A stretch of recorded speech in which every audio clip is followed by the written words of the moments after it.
essentially I want to just go over the things he used and how we actually put together this design. You could do this really to redesign any email. So if you go on your Outlook, just swipe down, just click any email, will look something like this, and you could just practice redesigning it, get better at your designing skills. Today I'm going to be using Figma. I'm going to tell you everything I use, what buttons I use, down to what really goes through my mind to create this. First, we want to start with the actual background. Okay, so first we want to start up with some logo.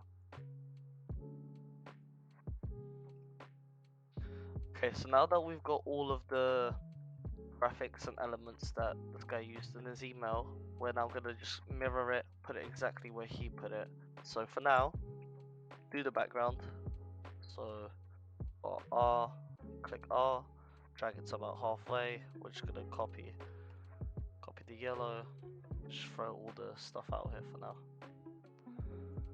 So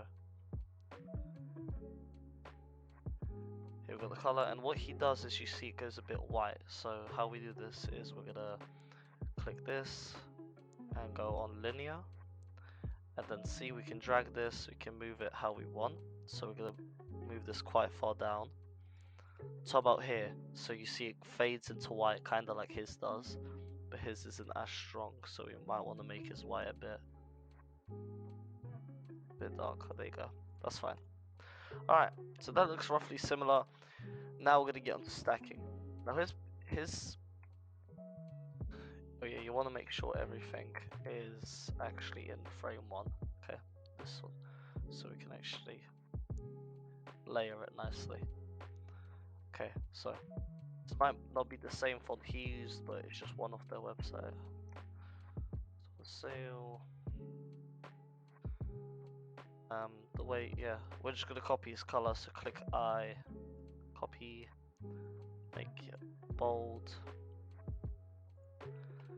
Then you can click K to resize it, because if you click V, if you're on a normal one and you're clicking V, it'll just do this. Okay, so click K, make it as big as you want, and then click V to go back to your normal mouse. Okay, so we're gonna copy this, drag it down, hold Alt, drag it down, so it pretty much mirrors it. Make this white. First make it regular, then make it all white over here. Bang. Then as you can see, he's got this effect where it's the outline. The way we do this is we click stroke and take away the fill. So I messed up here, we need to make the stroke white here, and then we can kind of choose how thick it is, how thin it is. We're going to keep it at 1. Resize this a bit, center it. Alright, now that we've got this down here, let me just make this caps as well. It looks nicer. Okay, so now that we got it similar to his right now, it's just the font and the color of the title is the only thing that's different. We're going to get into, obviously, now stacking these products and just really making them look nice, bundling them together. So how we're going to do this is, he used loads of different ones, but I'm just going to use one product and one color, because it's going to be too much messing around if I get loads of products. So I'm going to do this, Alt, take this product in front. If it's behind, then you just want to click your bracket keys, your 2 square brackets, or you can just move it behind this image. You can see it's moving around. Always make sure your images are in frame 1. Okay, so this one's not in frame 1, but as you can see, if I put it in here, it's in frame 1. If it's not in the frame, you can't stack it. Okay, so he's got one product bigger at the front, and that's what gives it that nice effect of bundling. So there you go, we're going to put one here. Then I'm just going to copy this one, same size, put it at the back. Let's make him a bit closer. This one a bit forward.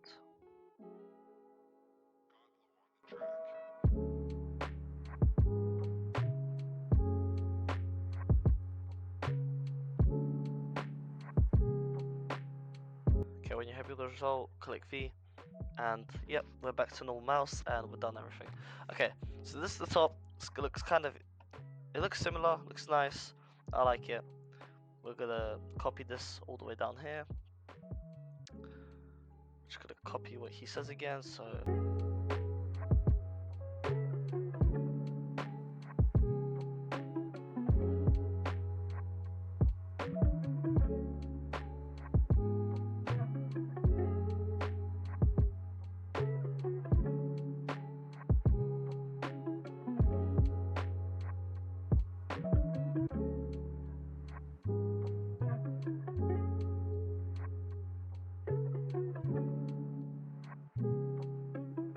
yeah. So if it weren't for the font, then it would look similar to his right now, but essentially it's the same thing right now, and there's not really a big difference. So we're gonna hold shift, select all of this, move it up, then group it together. Now this moves as one. Making shapes is quite difficult at the start, but once you know what you're doing, it's not that hard. As you can see, I made one beforehand. It's my version of the wave. It's not the best, but I'm just going with this for now, just to mimic this. Creating this would take too long on video for me, just because I'm still working on it. So I'm going to be showing you how to make these simple shapes here. These are all of our shape options. We're going to first start with that cucumber surfboard. So the way we're going to do that, click circle, drag it, make your best attempt of making the surfboard. Once we have this, we're going to make it dark green like he did. Ours can be orange. Okay, now we're gonna copy, paste, and now there's two of them there. And what we're gonna do is we're gonna click K, hold shift, and make it a bit smaller. Make sure you hold shift, just so it moves in a nice. It pretty much resizes it smaller, but it doesn't change the shape. Like it only goes down, not anywhere else. So I'm gonna change this to like this color. That's fine. And now we've got a little line going down. I'm gonna put our line here. Hold shift. This makes it straight. And there you go, let go. So we need to make this less transparent. So we're gonna be like 20. That's okay. And then if we want to make it more specific, obviously zoom in. There you go. Then we're going to group this, click K, resize it. We're going to put it at the back. We're not going to put it at the back. We're going to make this just more transparent, just so it fits with the background. So 50%, that's okay. Okay, bang. So we got this here. His is a bit better. I'm assuming he spent a lot more time making his than mine. But essentially, that's how you make the surfboard. You might want to round it a bit more here. That's why it might look so ugly. Or another way to do it is double click it and just drag it like that. Same thing on this side. Double click the square, drag this down a bit.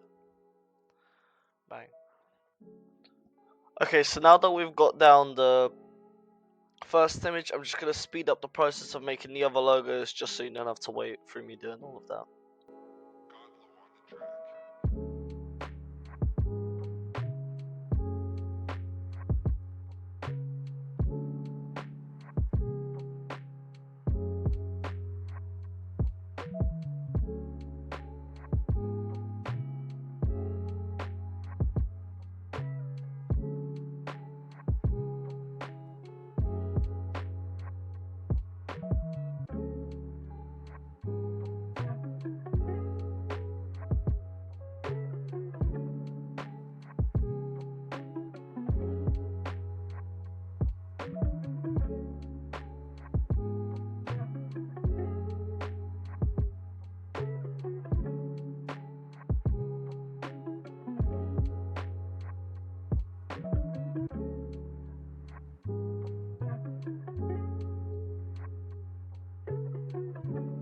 Now that I've done all the shapes and the waves, we've really got just the text on top of it left.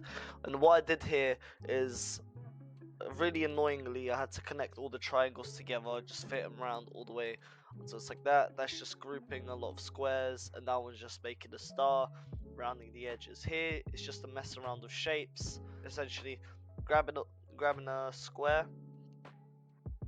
you're making a square, double tapping it, and just playing around until you can make a wave. So you round it, you can round each of these, and then it just makes a wave effect.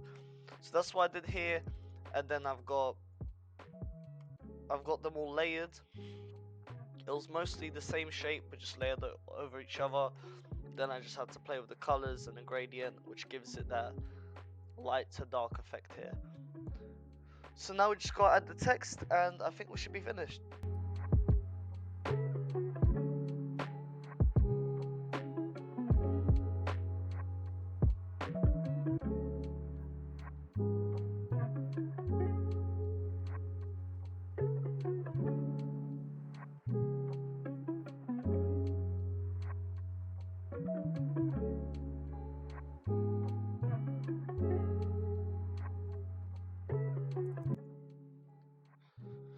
Okay, and here's the final product. My email's obviously a bit bigger because I just took this as a random picture and made it a bit smaller just so it's easier to see. In the outcome, you can see everything's relatively similar. The only things that are different, I'd say, is the font. He has different fonts here, which is why some of my text is bigger than his. Additionally, he had a white logo instead of a black. But other than that, I think that is the way to design this email here. Hope this video really helped you guys out and to understand how all these designs are already made and the whole procedure of this. The one thing I did mess up is I removed the white little line he has on the outside, but all you need to do is just play around with the frame size and then you'll get that. Thank you guys for watching and see you guys in the next video. Peace out.